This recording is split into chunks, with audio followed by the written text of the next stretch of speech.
Hello, my name is Bryce Ward, and today I am going to be talking about the life and qualifications of both Donald Trump and Joseph Biden.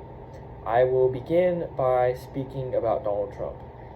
Donald Trump was born on June the 14th, 1946 in New York, and he was the fourth of five children to Frederick Christ Trump and his wife, Mary McAloy. His teenage years were spent at the New York Military Academy, and he then went on to graduate from Fordham University in the Bronx and also from the University of Pennsylvania's Wharton School of Finance and Commerce. He has been a successful businessman his entire life, and after graduating from school, he began working for his father. He was in charge of the holdings of rental housing for his father's business, and he would later become president of that business, and also he would later rename it the Trump Organization. He became president in 1974, but before becoming president, Fred and Donald Trump were sued by the United States Department of Justice for violating the Fair Housing Act in the management of some apartment buildings in New York City, and this was settled almost a year after Donald Trump became head of the Trump Organization. He expanded his business by investing in various properties by relying on financial help from his father. He opened Trump Tower in 1983, and that would later become the center of his entire organization. He invested heavily on casinos, he purchased a football team, and he also purchased his famous mansion, Mar-a-Lago, which is in Florida. He purchased a yacht, which he later named the Trump Princess, and he also added an East Coast air shuttle service, which was called the Trump Shuttle. He did run into financial problems, though, in the 1990s when the United States economy had a pretty bad recession. He had to give up his East Coast air shuttle, his yacht, and many of his properties were either mortgaged or declared bankrupt.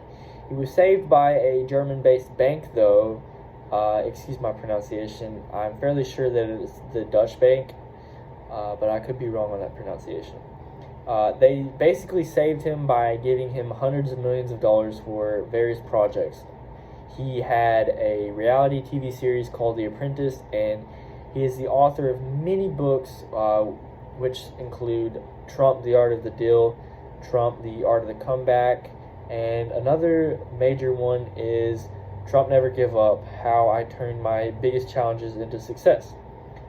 And all of those are pretty good reads, so I'd say that Donald Trump could be known as an author. His qualifications for president, as I said, he's been in business his entire life. He knows how to work with the economy and things like that, and he's also already served a term as president, so that will help him majorly in this election here, as people already know what he's capable of. Some background on his political views. He was a Republican up until around 1999, in which he switched from the Republican Party to the Reform Party.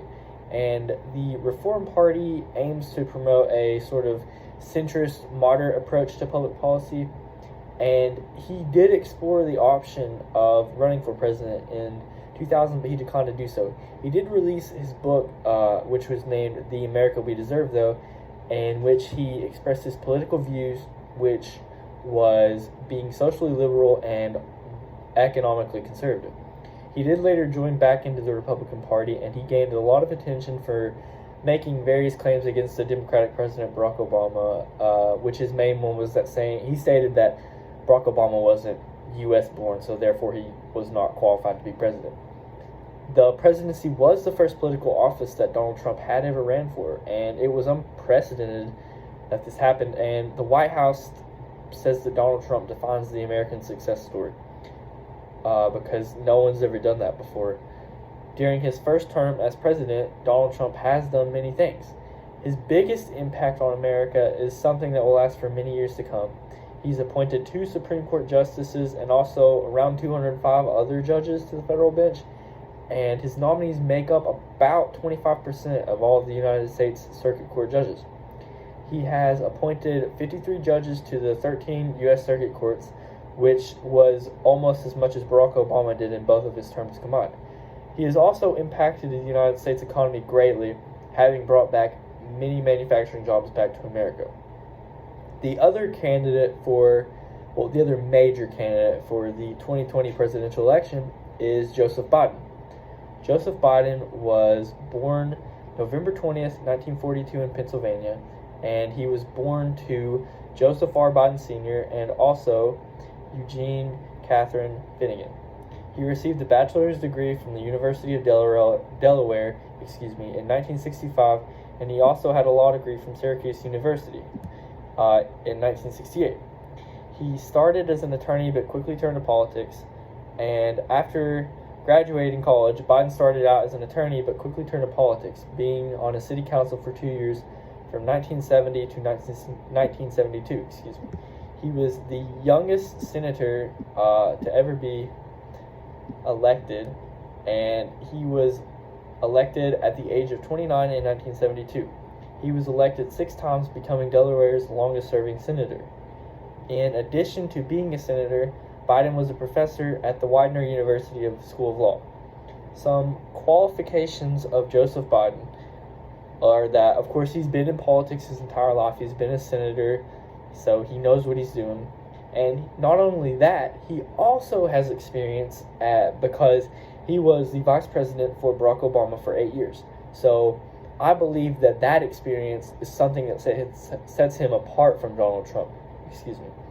And he, as vice president, Biden had a very large role in foreign policy for Iraq.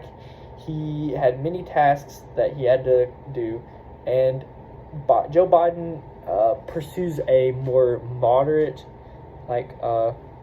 platform. So I believe that Joe Biden has the political background that he could beat Donald Trump. Now, I do believe that this will be a very close election, though, so just make sure to vote.